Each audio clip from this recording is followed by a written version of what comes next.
ನಮಸ್ಕಾರ ಬಸ್ಸು ಎಲ್ಲರಿಗೂ welcome back to Sagar stories. India versus Zimbabwe ಮೂರನೇ T20 ಮ್ಯಾಚ್ ಪೋಸ್ಟ್ ಮ್ಯಾಚ್ ಅನಾಲಿಸ್ಗೆ ಸ್ವಾಗತ. ಏನಿತ್ತು ಗುರು ಇವತ್ತು ಮ್ಯಾಚ್? ಏನೂ ಇರಲಿಲ್ಲ ಇವತ್ತು. ಆ್ಯಸ್ ಯೂಶುವಲ್ ಎಕ್ಸ್ಪೆಕ್ಟೆಡೇನೆ ಗೆಲ್ತಾರೆ ಟೀಮ್ ಇಂಡಿಯಾ ಅಂತ. ಗೆದ್ದಿದ್ದಾರೆ 20+ ಮಾರ್ಜಿನ್ ಇಂದ 184 ಹೊಡಿತಾ ಇದ್ದಾಗಲೇ ಗೊತ್ತಾಗ್ಬಿಡ್ತು ಇಂಡಿಯಾದು ಪಕ್ಕಾ ಫಿಕ್ಸ್ ಹೋಗೋರು ಇದು ವಿಕ್ಟ್ರಿ ಅಂತ. ಇನ್ಫ್ಯಾಕ್ಟ್ ನಾನು ಇಷ್ಟು ಕ್ಲೋಸ್ ಬರ್ತಾರೆ ಅಂತ ಅನ್ಕೊಂಡಿಲ್ಲ. 20+ ಮಾರ್ಜಿನ್ದಾಗ ಗೆದ್ದಿದ್ದಾರೆ. ಇನ್ನೊಂದು ಹ್ಯೂಜ್ ಮಾರ್ಜಿನ್ ವಿಕ್ಟ್ರಿ ಆಗ್ಬೋದು ಅಂತ ಅನ್ಕೊಂಡಿದ್ದೆ. ಬಟ್ ಪರವಾಗಿಲ್ಲ, 20+ ಅಂತ 20+ ಮಾರ್ಜಿನ್ ವಿಕ್ಟ್ರಿ T20 ಅಂದರೆ ಒಂಥರ ಯೂಸ್ ಅಂತಲೇ ಅರ್ಥ. ಸೊ ಇವತ್ತಿನ ಒಂಥರ ಹೆಂಗೆ ಅಂತಂದರೆ, ಈ ಒಂಥರ ಇಂಡಿಯಾ ವರ್ಸಸ್ ಈ ಥರ ಒಂದು ಚಿಕ್ಕ ನೇಷನ್ ಅಂತ ಬಂದಾಗ ಒಂಥರ ಹೆವಿಯಾಗಿ ಏನಾದ್ರು ಇವರೇನಾದ್ರು ಅಪ್ಸೆಟ್ ಮಾಡಿಬಿಟ್ರೆ ಏನಾದ್ರು ಮಾತಾಡ್ಬಿಡ್ಬೋದು.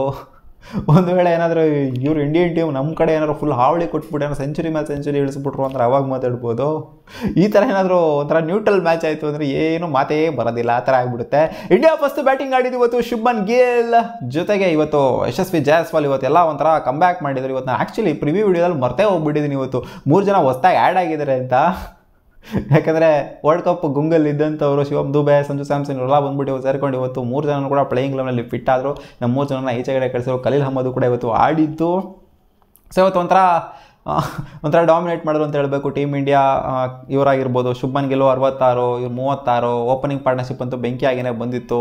ಯಶಸ್ವಿ ಜೈಸ್ವಾಲ್ ಔಟ್ ಆಗ್ತಾ ಇದ್ದಂಗೆ ಒಂಥರ ಎಲ್ಲರೂ ಕೂಡ ಕಾಂಟ್ರಿಬ್ಯೂಟ್ ಮಾಡಿದ್ರು. ಋತುರಾಜ್ ಗಾಯಕ್ವಾಡ್ ಕೂಡ ಕಾಂಟ್ರಿಬ್ಯೂಟ್ ಮಾಡಿ 49 ಕ್ರೂಷಿಯಲ್ ರನ್ಸ್. ಅವರೇ ಒಂಥರ ಅಗ್ರೆಸಿವ್ ಬ್ಯಾಟಿಂಗ್ನ ತೊಗೊಂಡೋಗಿದ್ದು. 3 6 ರೌಂಡೇನೋ ಹೊಡೆದಿದ್ದಾರೆ. ಸೊ ಇನ್ನೇನಲ್ಲಿ ಸಂಜು ಸ್ಯಾಮ್ಸನ್ ಬಂದ್ಬಿಟ್ಟು ಸ್ವಲ್ಪ ಚಿಕ್ಕ ಕಾಂಟ್ರಿಬ್ಯೂಷನ್ ಕೊಡಬೇಕಾಗಿತ್ತು ಬಾಟಮಲ್ಲಿ. ಒಟ್ಟಿನಲ್ಲಿ ಆಲ್ ಓವರ್ ಮಸ್ತ್ ಪರ್ಫಾರ್ಮೆನ್ಸ್ನ ನಮ್ಮ ಟೀಮ್ ಇಂಡಿಯಾ ಬ್ಯಾಟಿಂಗಲ್ಲಿ ಕೊಟ್ಟಿರೋದು. ಎಸ್ಪೆಷಲಿ ಶುಭ್ಮನ್ ಗಿಲ್ ಜೊತೆಗೆ ಋತುರಾಜ್ ಗಾಯಕ್ವಾಡ್. ಲಾಸ್ಟ್ ಮ್ಯಾಚ್ ಕೊಟ್ಟಂಗೆ ಋತುರಾಜ್ ಗಾಯಕ್ವಾಡ್ ಒಂದು ಕನ್ಸಿಸ್ಟೆಂಟ್ ಫಾರ್ಮ್ನ ಹಂಗೆ ಕಂಟಿನ್ಯೂ ಮಾಡಿದರೆ 180+ ಹೊಡಿತಾ ಇದ್ದಂಗೆ. ಇವಾಗ ಶಿವಮ್ ದುಬೆಗೆ ಹಂಗೆ ನೋಡೋರೆ ಬ್ಯಾಟಿಂಗೇ ಸಿಗಲಿಲ್ಲ. ರಿಂಕು ಸಿಂಗು ಕೂಡ ಅಲ್ಲಿ ಬಾಟಮಲ್ಲಿ ಬಂದರು ಅಷ್ಟೇನೆ. ಅವರು ಕೂಡ ಇವತ್ತು ಬ್ಯಾಟಿಂಗ್ ಸಿಗಲಿಲ್ಲ, ಅಷ್ಟೊಂದು ಸಿಗಲಿಲ್ಲ. ಸೊ ಓಕೆ, 184 ಹೊಡಿತಾ ಇದ್ದಂಗೆ ಗೊತ್ತಾಯಿತು ಈ ಮ್ಯಾಚಲ್ಲಿ ಏನೂ ಇರೋದಿಲ್ಲ ಅಂತ. ಬಟ್ ಆದರೂ ಒಂದು ಹೋಪ್ನ ಹುಟ್ಟಾಕಿದ್ದು ಅಲ್ಲಿ ಮೇಸ್ ಬಂದ್ಬಿಟ್ಟು ಹೋಪ್ನ ಹುಟ್ಟಾಕಿದ್ರು. ಇನಿಷಿಯಲ್ 3 ವಿಕೆಟು ಕೂಡ ಆರಾಮಾಗಿ ಟಕ ನಂಗೆ ಬಿತ್ತು. ಆವೇಶ್ ಖಾನ್ ಮತ್ತು ಖಲೀಲ್ ಅಹ್ಮದ್ ಚೆನ್ನಾಗಿ ಇಂಪ್ಯಾಕ್ಟ್ ಮಾಡಿದ್ರು. ಅಲ್ಲಿ ಮೇಸ್ ಮತ್ತು ಸ್ವಲ್ಪ ಕ್ಲೀವು ಇಬ್ಬರು ಪಾರ್ಟ್ನರ್ಶಿಪ್ನ ಬಿಲ್ಡ್ ಮಾಡ್ಬಿಟ್ಟು ಸ್ವಲ್ಪ ಹೋಪ್ನ ಹುಟ್ಟಾಕಿದ್ರು. ಇಲ್ಲ, ಚೇಸ್ ಡೌನ್ ಮಾಡ್ಬೋದು, ನಮ್ಮ ಪಾರ್ಟ್ನರ್ಶಿಪ್ ಬಿಲ್ಡ್ ಆಯಿತು ಅಂತಂದರೆ ಇದನ್ನು ಏನು ಬೇಕಾದ್ರೂ ಮಾಡಬಹುದು ಅಂತ. ಬಟ್ ನಾಟ್ ಔಟ್ ಆಗಿನೇ ಉಳ್ಕೊಂಡಿದ್ರು ಮೇಯರ್ಸ್ ಅವರು 60+ ರನ್ಸಲ್ಲಿ. ಕ್ಲೀವ್ ಅವ್ರು ಔಟ್ ಆದರು. ಆಮೇಲೆ ಬಂದ್ಬಿಟ್ಟು ಅಲ್ಲಿ ವೆಲ್ಲಿಂಗ್ಟನ್ ಒಂದು ಸಿಗೋ ಕಾಂಟ್ರಿಬ್ಯೂಷನ್ ಬಾಟಮಲ್ಲಿ ಕೊಟ್ಟರು. ಬಟ್ ಸ್ಕೋರ್ ಜಾಸ್ತಿ ಬೇಕಾಗಿ ಡೆತ್ ಓವರ್ಸಲ್ಲಿ ಹೊಡೆಯೋಕ್ಕಾಗಲಿಲ್ಲ ಅಷ್ಟೇ. ನಾನು ಇನಿಷಿಯಲಿಂದನೇ ಏನಾದ್ರು ಪೋಪ್ಳೆಯಿಂದನೇ ಸಿಕ್ಕಾಪಟ್ಟೆ ಅಟ್ಯಾಕಿಂಗ್ ಇನ್ನಿಂಗ್ಸ್ನ ಆಡಿತ್ತು ಅಂದರೆ ವಿಕೆಟ್ನ ಕಳ್ಕೊಳ್ದಂಗೆ ಆಡಿತ್ತು ಅಂತಂದಿದ್ರೆ ಬಹುಶಃ ಚೇಸ್ ಮಾಡ್ಬಿಡ್ತಾ ಇದ್ರೇನೋ. ಪೀರಿಯಾಡಿಕಲಿ ವಿಕೆಟ್ಸ್ನ ಕಳ್ಕೊಂಡಿದ್ರೆ, ಇನಿಷಿಯಲಿನ ವಿಕೆಟ್ಸ್ಗಳನ್ನ ಕಳ್ಕೊಂಡಿದ್ರಿಂದ ಇವ್ರಿಗೆ ಒಂದು ಸ್ವಲ್ಪ ಅಲ್ಲಿ ಒಂಥರ ಸ್ಟಕ್ ಆದಂಗೆ ಆಯಿತು. ಅದಾದಮೇಲೆ ಬಂದಂಥ ಪಾರ್ಟ್ನರ್ಶಿಪ್ಪು ಮೇಯರ್ಸ್ ಅವ್ರದ್ದು ಜೊತೆಗೆ ಕ್ಲೀವ್ ಅವ್ರದ್ದು. ಸೊ ಅದೊಂದು ಮೆಚ್ಕೋಬೇಕು ಅಷ್ಟೇ. ಬೇರೆ ಏನೂ ಇರಲಿಲ್ಲ ಮಗ ಈ ಮ್ಯಾಚಲ್ಲಿ. ಅದೇ ಒನ್ ಸೈಡೆಡ್ ಮ್ಯಾಚು, ಆರಾಮಾಗಿ ಗೆಲ್ತಾರೆ ಅಂತ ಗೊತ್ತಿತ್ತು, ಗೆದ್ದರು ಅಷ್ಟೇನೆ. ಏನು ಫುಲ್ ಗನ್ ಗುರು, ಒಂಥರ ಥ್ರಿಲ್ಲು ಗಿಲ್ಲು ಏನೂ ಇಲ್ಲ. ಒಂಥರ ಸಿಕ್ಕಾಪಟ್ಟಿ ಡಲ್ಲಾಗಿ ಮೇಲೆ ಇರ್ತಿದ್ವಿ ಈ ಮ್ಯಾಚ್. ಒಂಥರ ಅದೇ ಥರನೇ ಇತ್ತು ಈ ಮ್ಯಾಚು. ಎಕ್ಸ್ಪೆಕ್ಟೆಡೇನೆ ಇಂಡಿಯಾ ಗೆಲ್ತಾರೆ ಅಂತ. ಏನು ಇವತ್ತು ಏನಾದ್ರು ಅದೇ ಜಿಂಬಾಬ್ವೆ ಗೆದ್ದುಬಿಟ್ಟಿತ್ತು ಅಂದರೆ ಅವನ ಅಜ್ಜಿ ಸೀರೀಸಲ್ಲಿ ಥ್ರಿಲ್ಲಿದೆ ಮಗ, ಹಂಗಿದೆ ಹಿಂಗಿದೆ ಅಂತ ಅಂತಿದೆ.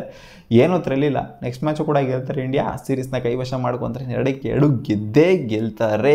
ಇವತ್ತು ವಾಷಿಂಗ್ಟನ್ ಸುಂದರ್ ಬೌಲಿಂಗ್ ಮಸ್ತಾಗಿತ್ತು. ಆವೇಶ್ ಖಾನ್ ಆ್ಯಂಡ್ ಖಲೀಲ್ ಅಹ್ಮದ್ ಎಲ್ಲರ ಬೌಲಿಂಗೂ ಚೆನ್ನಾಗಿತ್ತು ಗುರು. ಹಂಗೆ ನೋಡೋಕೆ ಹೋಯ್ತು. 3 ವಿಕೆಟು 2 ವಿಕೆಟು 1 ವಿಕೆಟು ತೆಗೆದಿದ್ದಾರೆ. ಸೊ ಆಲ್ ಓವರ್ ಇವತ್ತಿನ ಮ್ಯಾಚಲ್ಲಿ ಅಂತ ಹೇಳೋ ಅಂಥದ್ದೆಲ್ಲ ಏನಿರಲಿಲ್ಲ. ಅದೇ ಶುಭ್ಮನ್ ಗಿಲ್ ಅವರ ಬ್ಯಾಟಿಂಗ್ ಪರ್ಫಾರ್ಮೆನ್ಸ್, ಋತುರಾಜ್ ಗಾಯಕ್ವಾಡ್ ಅವರ ಬ್ಯಾಟಿಂಗ್ ಪರ್ಫಾರ್ಮೆನ್ಸ್ ಜೊತೆಗೆ ಇವರ ಬೌಲಿಂಗ್ ಪರ್ಫಾರ್ಮೆನ್ಸ್ ಮಸ್ತಾಗಿ ಪರ್ಫಾರ್ಮ್ ಮಾಡಿದ್ದಾರೆ. ಬೌಲಿಂಗಲ್ಲಿ ಆಲ್ ಓವರ್ ಮಸ್ತಾಗಿ ಪರ್ಫಾರ್ಮ್ ಮಾಡಿದ್ದಾರೆ ಇಂಡಿಯನ್ ಟೀಮು. ಮಾಡಲೇಬೇಕು ಜಿಂಬಾಬ್ವೆ ಅಂತ ಟೀಮ್ ಮೇಲೆ. ಅದೇ ಫಸ್ಟ್ ಮ್ಯಾಚ್ ಒಂದು ಮ್ಯಾಚ್ ಎಲ್ಲೋ ಒಂದು ಆಫ್ ಡೇ ಆಗೋಗ್ಬಿಟ್ಟು ಹಂಗೆ ಹಿಂಗೆ ಏನೇನೋ ಆಗೋಗ್ಬಿಟ್ಟಿತ್ತು ಕತೆಗಳು. ನಿದ್ದೆ ಬಂದಿರಲ್ಲ ಇಂಡಿಯನ್ ಟೀಮಿಗೆ. ಬ್ಯಾಕ್ ಟು ಬ್ಯಾಕ್ ಮ್ಯಾಚ್ನ ಓಡಿದಿದ್ದಾರೆ. ಎಕ್ಸ್ಪೆಕ್ಟೆಡೇ ಓಡಿದಿದ್ದಾರೆ ಅಷ್ಟೇ. ಸಿಗೋಣ ಮುಂದಿನ ಹೊಡೆದಲ್ಲಿ ಗಾಯ್ಸ್. ಬಾ.